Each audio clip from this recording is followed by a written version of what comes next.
Assalamualaikum warahmatullahi wabarakatuh. Salam sejahtera bagi kita semua. Om Swastiastu, Namo Buddhaya, Salam, salam kebajikan. Dalam kesempatan ini saya akan menyampaikan materi singkat tentang Pancasila dengan judul Perkembangan Pancasila dalam Konteks Sejarah dari Masa ke Masa. Materi ini dibuat sebagai pemenuhan atas tugas tutorial 1 mata kuliah Pancasila. Sebelum penjelasan perkembangan Pancasila dari masa ke masa, alangkah lebih baiknya kalau kita menguatkan kembali pengetahuan kita tentang kedudukan Pancasila bagi negara Indonesia. Pancasila berkedudukan sebagai dasar negara, ideologi nasional, pandangan hidup bangsa, dan dasar dari segala sumber hukum, serta merupakan jiwa kepribadian bangsa Indonesia. Kedudukan ini menjadikan Pancasila sebagai landasan fundamental yang mengatur pemerintahan, kehidupan sosial, dan moral seluruh warga negara. Di awal masa kemerdekaan, perkembangan Pancasila meskipun telah disahkan oleh PPKI pada tanggal 18 Agustus 1945, namun penerapannya tidak berlangsung mulus, bahkan mengalami pasang surut. Sejumlah upaya-upaya muncul untuk mengganti Pancasila sebagai dasar negara dan pandangan hidup bangsa dengan ideologi lainnya.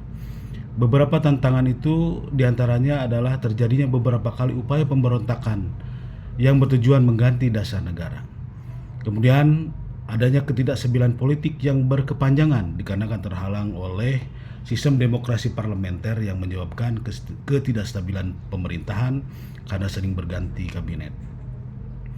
Tantangan berikutnya adalah masih adanya perdebatan dan perubahan rumusan di salah satu tubuh Pancasila, terutama di sila pertama yang sempat diusulkan hanya untuk pemeluk agama Islam, kemudian diubah menjadi ketuhanan yang Maha Esa saja. Hal ini dirubah untuk mengakomodir semua agama dan kepercayaan yang ada di Indonesia. Kemudian yang kedua, perkembangan Pancasila di masa Republik Indonesia Serikat. Latar belakang RIS adalah hasil dari konferensi meja bundar pada tahun 1949 yang merupakan salah satu upaya Belanda untuk mempertahankan pengaruhnya pasca proklamasi. Meskipun Belanda secara resmi mengakui kedaulatan Indonesia, mereka masih memaksakan pembentukan negara federasi melalui RIS dengan tujuan untuk melemahkan persatuan Indonesia. Nah, dalam penerapannya di masa pemerintahan RIS, meskipun konstitusi RIS tidak secara eksplisit mencantumkan Pancasila, namun nilai-nilainya tetap dijalankan di negara-negara bagian.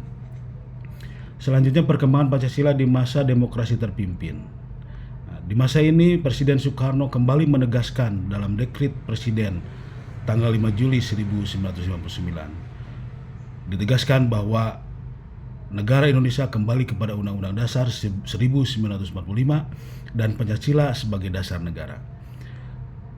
Penafsiran Pancasila di masa demokrasi terpimpin ini diinterpretasikan sebagai ideologi terbuka dan sarana pemersatu yang mencakup unsur nasakom, yaitu nasionalisme, agama, dan komunis. Kemudian yang keempat, perkembangan Pancasila di masa Orde Baru. Di masa Orde Baru ini, Pancasila dijadikan sebagai asas tunggal yang ditetapkan oleh MPRS yang ditegaskan sebagai satu-satunya asas dalam kehidupan bernegara. Penafsiran di masa Orde Baru ini, Pancasila sering disalahgunakan untuk melegitimasi kekuasaan dan membungkam kritik. Namun dalam sosialisasi Pancasila di masa Orde Baru ini sangat digencarkan, terutama melalui program pedoman penghayatan dan pengamalan Pancasila yang diwajibkan untuk seluruh lapisan masyarakat. Kemudian perkembangan Pancasila di masa reformasi. Pancasila ditafsirkan di masa reformasi sampai sekarang ini lebih demokratis, terbuka, dan tidak lagi menjadi alat politik penguasa. Namun fungsinya tetap tidak berubah, yaitu sebagai dasar negara dan sumber nilai hukum tertinggi. Walaupun masih banyak tantangan-tantangan yang dihadapi, terutama tantangan radikalisme, intoleransi, dan kesenjangan sosial. Demikian materi tentang Pancasila ini saya buat, mudah-mudahan menjadi pemahaman bagi kita semua, terutama bagi saya, untuk tambah mencintai negara Indonesia. Assalamualaikum warahmatullahi wabarakatuh.